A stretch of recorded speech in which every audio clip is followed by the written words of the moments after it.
Hello दोस्तों, स्वागत है मेरे यूट्यूब चैनल इलेक्ट्रिकल हब में। दोस्तों यहाँ पे देख सकते हैं एमरॉन का इन्वर्टर है और यहाँ पे जो प्रॉब्लम है वो आपको सुनाई दे रही होगी बीप की। अगर आपका भी इन्वर्टर इस तरीके से प्रॉब्लम करता है और यहाँ पे देख सकते हैं इसकी मेन ब्लिंक कर रही है, तो क्या हो सकता है, यहाँ पे वीडियो में बने रहें।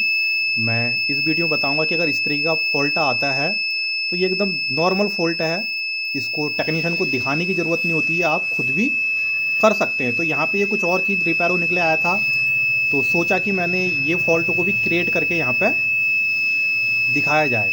अगर मैं इसको यहाँ से ऑफ कर देता हूँ तो यहाँ पे देख सकते हैं मेरी मेन बिलिंग कर रही है और जो बीप साउंड था वो मेरा बंद हो गया। लेकिन मैं जैसे ही इसको ऑन करता हूँ तो यहाँ पे मेरा ऑन हो जाता है और बीप साउंड साथ में आता है। तो यहाँ पे देख सकते हैं ऑन करने पे हमारी बीप आती है और बिलिंग जो है हमारी वो मेन बिलिंग कर रही है। तो इसका मतलब क्या होता है वो मैं आपको दिखाता हूँ पीछे साइड से।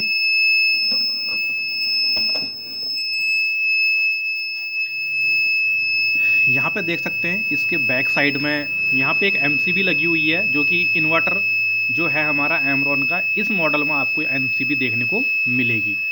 तो नीचे एसी इनपुट भी लिखा हुआ है, उसी की ये हमारी एमसीबी है।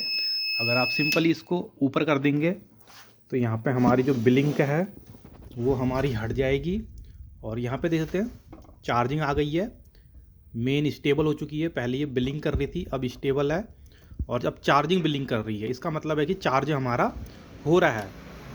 इसको ऑन ऑफ करें, इससे अब कोई फ़र्क नहीं पड़ेगा, हमारी मेन स्टेबल है और चार्जिंग बिलिंग कर रही है। तो दोस्तों जानकारी अच्छी लगती है तो वीडियो को लाइक, चैनल को सब्सक्राइब जरूर करें। आज के लिए इतना ही, मिलते हैं अगली वीडियो में।